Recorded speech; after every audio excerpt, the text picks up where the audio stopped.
All right, so some soloing ideas or approaches. Um, Here's one approach. Taking a one chord, imagine that. We're kind of sticking in A, it can be anywhere. But in A, I'm going to play our root, major third, 5, 6, 1.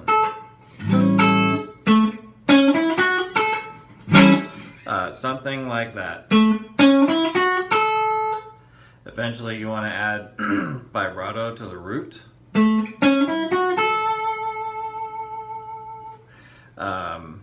Or you can slide that up to use your ring finger, which is more powerful.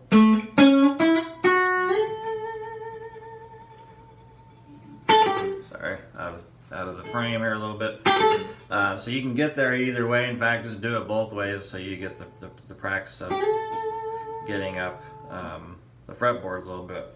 But take the one, just your straight up, well, it's not straight up, we're adding the sixth.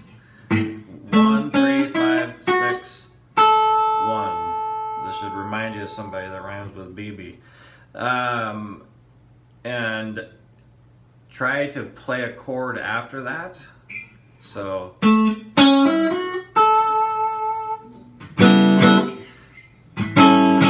whatever chord you want, and I know timing is going to be hard to be in time, in other words, but don't worry about that too much.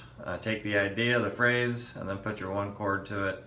Even if actually the chord is the one chord you choose doesn't have a dominant 7, it's just the triad.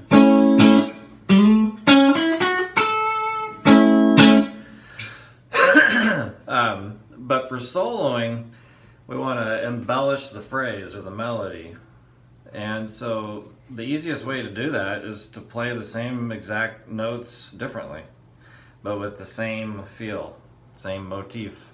And so in the case of this very standard blues type of lick, we can do repetition of notes. So choose a chord tone and repeat it.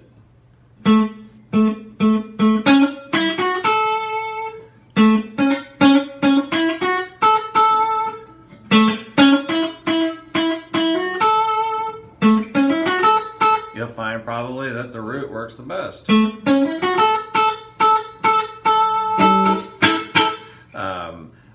Or stop at a different place.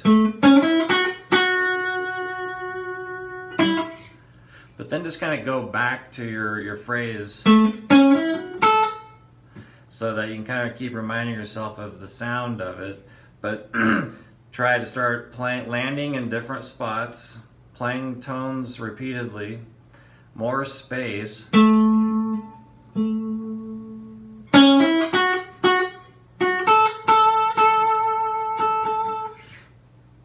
Those kinds of things.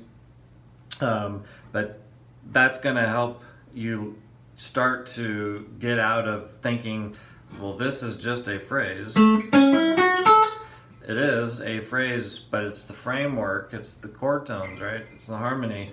And so we can choose to play certain ones, play them together.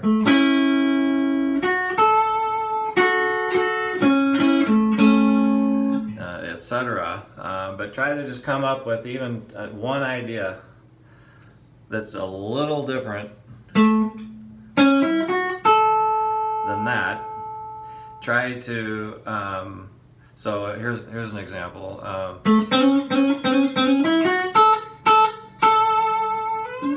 added the 9, but get over it.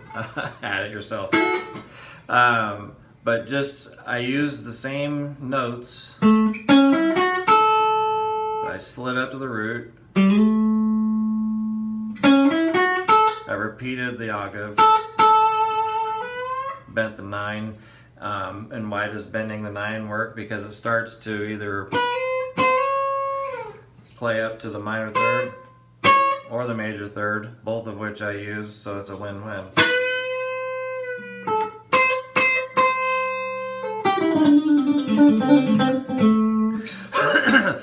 But play that same phrase. To a new tool in your bag to put in your bag is changing the one chord phrase to a 4 chord phrase. And there's many ways to do that, but one stock way of doing that is landing on the flat 7 of the 4 chord. And so we're in I believe you know this chord shape, which has 1 major 3rd, flat 7. Just think of your 2/4 shape. 1, 3rd, flat 7, and 9, because the octave of 9 is here, and so it is up there. And we were going to land on the flat 7 of the 4 chord. And this is often why you'll hear people say, think of the 4 chord as minor. Because if you're looking at your 1 chord, that flat 7 of the 4 chord, not the flat 7 of the 1 chord, which is there. The flat 7 of the 4 chord happens to be there. It happens to be from the tonic, happens to be a minor 3rd. And thus,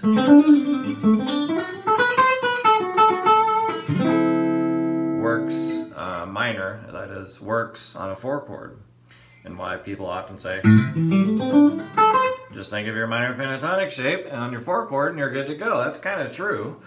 But you want to be able to get there a particular way and get out of there a particular way, so it doesn't sound like you're just inserting a scale over a chord change.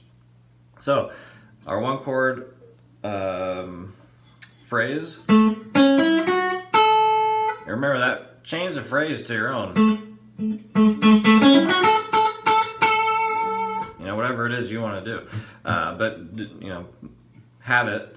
And then how to get to the 4 chord, and again, you're not going to be in time, you're not going to land on the 4 chord in the appropriate measures and all that, but you want to just be able to do it, to throw the 1, 2. So you take your phrase, and you go up to your 6, and then you go down to what you can either think of as a flat 3 from the root of the 1 chord, or the flat 7 of the 4 chord. So the original phrase, one more time. When we go to the 4 chord, we play up to the 6, root, 3rd, 5, 6, and then go down to the flat 7 of the 4 chord, or just a minor 3rd from the root. So all together, and again, we're not worried too much yet about being in time with everything. We just want to be able to have the chops to go back and forth from these 2 ideas.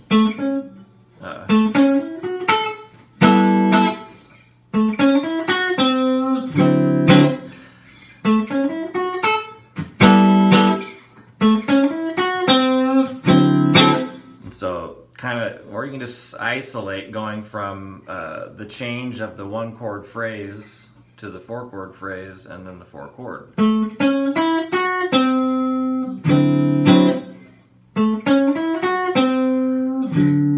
It's usually done at least twice. You can do it just once when you're jamming.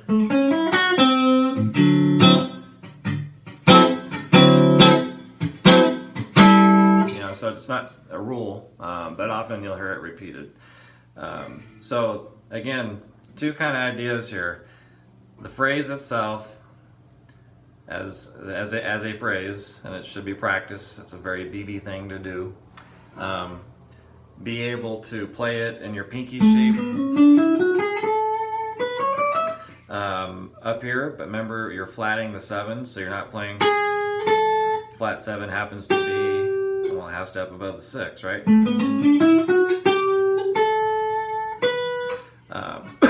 Excuse me. And so be able to play the same 1 chord phrase in a different place, and that place is your pinky shape built off the 5th string. Again, in major it's here, and you can always leave that leading tone. You just don't want a major 7 sound going on while you're playing the blues. So anyway, be able to play the 1 chord phrase in a different place. Use your pinky shape to do it, and then practice just the transition of going from 1 chord, also practice manipulating that phrase to take that phrase and do different things with it.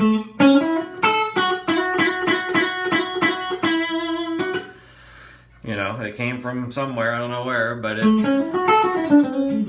I always leave that option of a minor third slide in too. But anyway, work on playing the phrase a little differently in different ways. Notes lasting longer, duplicating notes, skipping notes, those kinds of things. Notes played together. And then the transition of the one chord phrase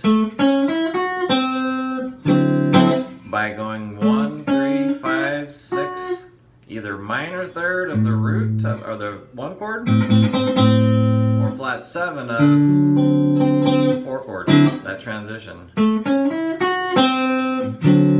And throw that chord in there a couple times.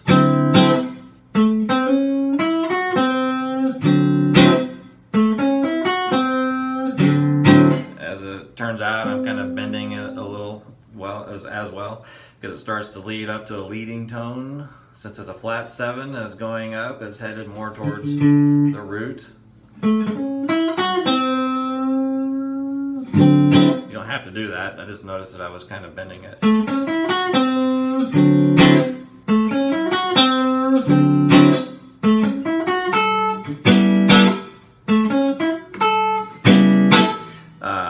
So we get to the 5 chord later. We don't want to try to incorporate all of this, but yes, we'll manipulate the 1 chord phrase so that it lands on a chord tone of the 5 chord, which is not hard considering, real briefly on the 5 chord, the 9 of the 5 chord happens to be here, and it's the 6 of the 1 chord.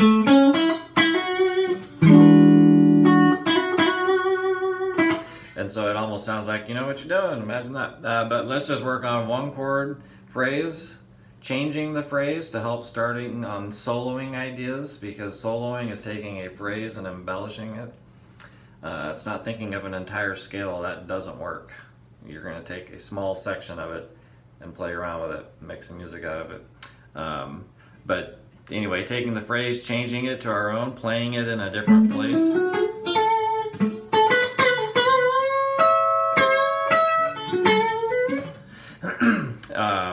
And then changing the phrase to land on, to keep the phrase the same, but go up to the 6, 4 chord of the, or flat 7 of the 4 chord. I'm going to stop talking, so I'll stop confusing. And work on those 2 things. Let me know how it turns out.